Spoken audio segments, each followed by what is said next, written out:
Tonight, President Trump parroting Russian propaganda as he falsely accuses Ukraine of starting the war, which began almost 3 years ago when Vladimir Putin's troops invaded Ukraine.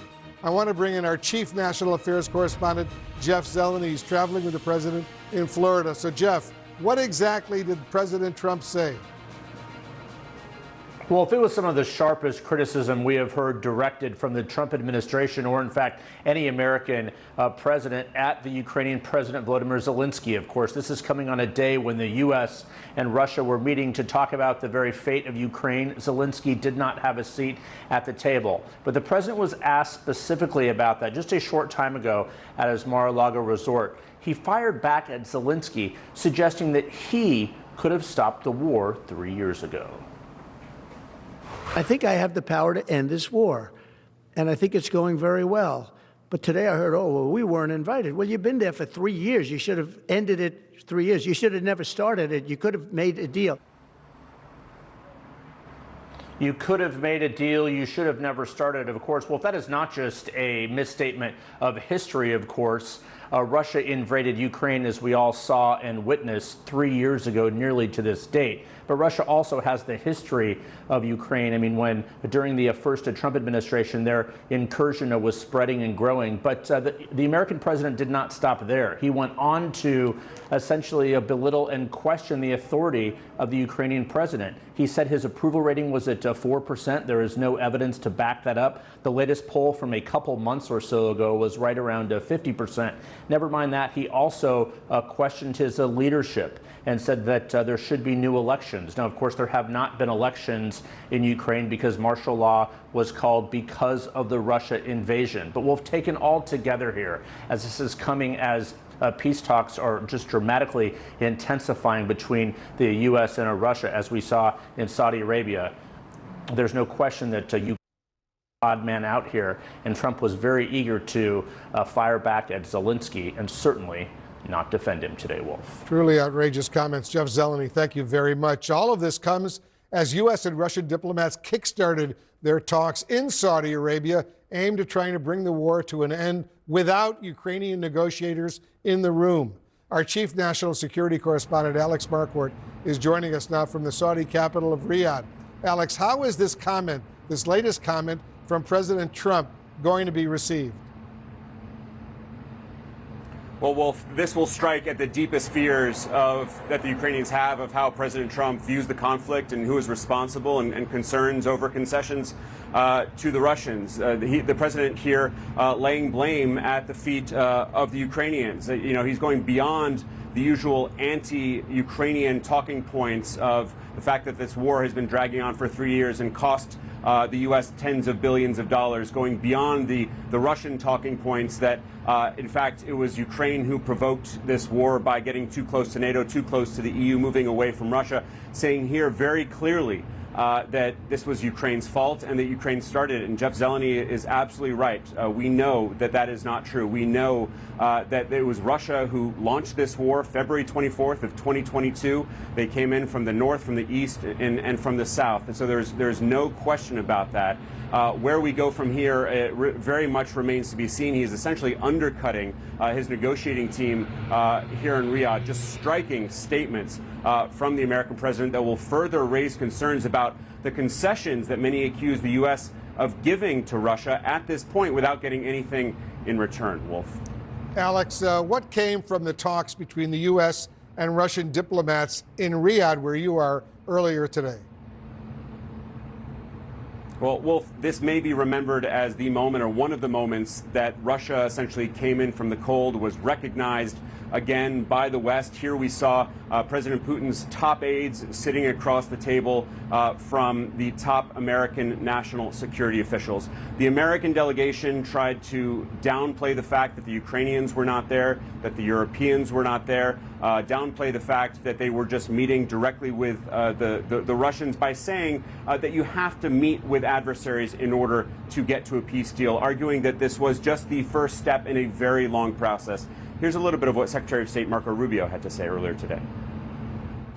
But we have to understand that it's been 3.5 years since there's been any sort of regularized contact between the United States and Russia. and in some cases between any of the participants in this conflict and Russia. So the goal of today's meeting was to follow up on the phone call the President had a week ago and begin to establish those lines of communication. The work remains. Today is the first step of a long and difficult journey. A long and difficult path. There were 4 things, according to Secretary Rubio, that the two sides agreed to. The first is to normalize embassy operations. Both the Moscow and Washington embassies from the two sides have essentially been gutted over the last few years. They want to send diplomats and intelligence officials back to their posts. And then specifically, Wolf, both sides are going to be naming a high-level delegation to continue with these Ukrainian negotiations. And then, very interesting, Wolf, they're looking past the end of this conflict, essentially offering Russia a carrot, saying there's an opportunity for historic economic and investment cooperation. So some really interesting points there. But again, Wolf, there is major concern here that U.S. is giving concessions to the Russians. We heard President Trump just hours after these talks wrapped saying that U.S. troops should not be inside Ukraine. This comes at a time when both the Ukrainians and the Europeans are saying that the Americans must absolutely be involved in giving security guarantees to the Ukrainians, and we're hearing otherwise from the American president. Wolf? Alex Marquardt reporting from Riyadh in Ukraine in Saudi Arabia for us. Thank you very, very much. Joining us now, the former Deputy Secretary of State, Wendy Sherman, and CNN contributor Jill Doherty, former CNN Moscow bureau chief. Wendy, let me start with you. What's your reaction, first of all, to President Trump today falsely claiming that Ukraine started this war with Russia? Well, Wolf, I think you, Jeff, Alex said it. It was outrageous. It is actually so far, and I think Jill, who knows Moscow and Putin quite well, all this administration has done so far is given carrots to Russia. And today, the president put sticks on President Zelensky and Ukraine, when in fact, as you all have said quite accurately, it was Vladimir Putin who horrifically, illegally invaded a sovereign territory and set off this horror show. As you know, Wolf, on January 10th, I led a delegation from the United States to meet with the Russians as a last-ditch effort, even knowing from intelligence that Putin had made the decision to invade because he believes Ukraine belongs to Russia. And so when you hear Senator Wicker say today that he believes that you can't trust Putin, he is actually echoing something that then Senator Rubio said a couple of years ago when he said Putin was a liar and you couldn't trust him.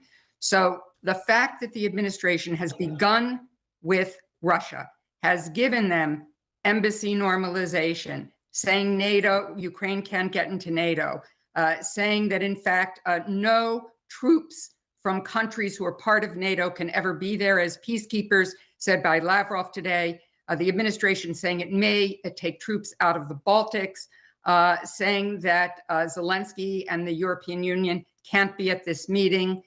All of this is give-me's to Russia and really making it very difficult for President Zelensky. He is trying to humiliate and bedevil Zelensky to take away his confidence.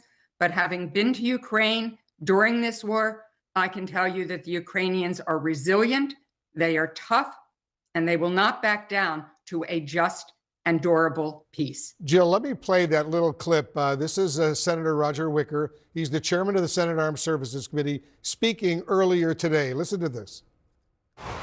Any sort of peace talks that might get a fair result would definitely need to have the Ukrainians at the table. Do you think that Putin can be trusted in these negotiations? No. Putin is a war criminal and should be in jail for the rest of his life, if not executed. Pretty strong words. Putin should be in jail for the rest of his life, if not executed. Jill, pretty stunning comments from this Republican senator. They are, but he's technically correct. Vladimir Putin is a war criminal, according to the International Criminal Court, the ICC. Now, neither Russia nor the United States is a member of the ICC, but technically there is a warrant for the arrest of Vladimir Putin. So I think the senator is absolutely correct. And I have to agree with Wendy Sherman that the negotiations, if the United States is really bringing two sides together, this is really a shocking development because it is putting all of the onus, no criticism on Russia whatsoever. In fact, as we see, Russia got a lot today. And telling Zelensky that he started the war. I was in Moscow February 24th, 2022, and followed it very, very closely. This is precisely what Vladimir Putin says, that it was the Ukrainians who started it. But I don't know, we have to beat a dead horse here. It's quite obvious. The proof is there. The video is there. And the world really does know that Vladimir Putin invaded Ukraine. And he wanted to take over the country and get rid of President Zelensky.